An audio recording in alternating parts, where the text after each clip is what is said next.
ಅನ್ಯಾಯ ಮಾಡಲೇಬೇಕು ಮಾಡಲೇಬೇಕು ನಿಕಟಪೂರ್ವಕ ಅಧಿಕಾರಿ ಶರಣಪ್ಪ ಅಮಾನತು ಮಾಡಲೇಬೇಕು ಮಾಡಲೇಬೇಕು ಮಾಡಲೇಬೇಕು ಮಾಡಲೇಬೇಕು ಅಂತಂದ್ರೆ ಕಲಬುರಗಿ ಜಿಲ್ಲಾ ಸೇಡಂ ತಾಲೂಕಿನ ಕುರುಕುಂಟ ಗ್ರಾಮದಲ್ಲಿರ್ತಕ್ಕಂಥ ಒಬ್ಬ ನಿಕಟಪೂರ್ವಕ ಶಾಖಾಧಿಕಾರಿಯಾದಂಥ ಶರಣಪ್ಪ ಅವರು ಸುಮಾರು ದಿನಗಳ ಹಿಂದೆ ಸೇಡಂ ತಾಲೂಕಿನ ಕುರುಕುಂಟ ಗ್ರಾಮದಿಂದ ಏನು ಮಳಕಡ್ ಗ್ರಾಮಕ್ಕೆ ಏನು ವರ್ಗಾವಣೆ ಆಗಿರುತ್ತಾರೆ.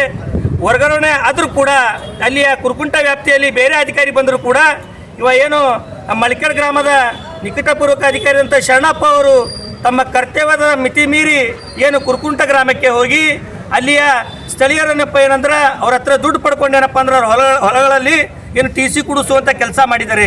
ಇದು ಇವತ್ತು ನಾವು ಕಲ್ಯಾಣ ಕರ್ನಾಟಕ ವೇದಿಕೆ ವತಿಯಿಂದ ಇವತ್ತು ಖಂಡಿಸ್ತಾ ಇದ್ದೇವೆ.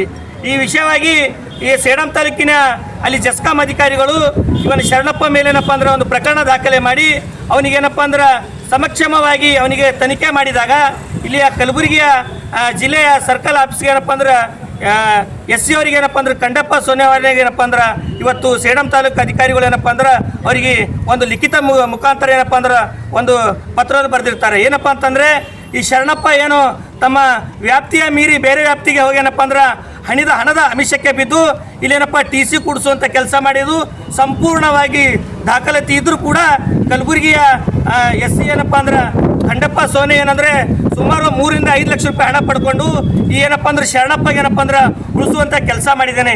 ಈಗಾಗಲೇ ನಮ್ಮಲ್ಲಿ ದಾಖಲಾತಿ ಸಮೇತ ಇದೆ.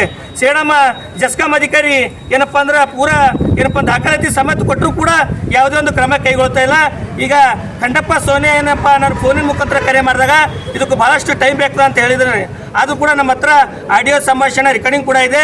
ಇವ ಭಯಪಟ್ಟು ಸೋನೆ ಏನಪ್ಪ ಅಂದ್ರೆ ಕಂಡಪ್ಪ ಸೋನೆ ಭಯಪಟ್ಟು ಇಲ್ಲಿ ಸಂಬಂಧಪಟ್ಟ ಮೇಲಧಿಕಾರಿಗೆ ಏನಪ್ಪ ಅಂದ್ರೆ ಒಂದು ಮನವಿ ಬರೆದಿದ್ದಾನೆ. ಏನಂತ, ಸರ್ ನಮಗೆ ತನಿಖೆ ಮಾಡೋಕ್ಕಾಗ್ತಿಲ್ಲ ತಾವು ಮಾಡಿ ಅಂತ. ಅಂದರೆ ಇವರಿಗೆ ತಳಗೆ ನೀರು ಬಿಟ್ಟರುಪ್ಲೆ ಮೇಲಿನ ಅಧಿಕಾರಿ ಮೇಲೆ ಹಾಕುವಂಥ ಕೆಲಸ ಮಾಡ್ತಾ ಇದ್ದಾರೆ.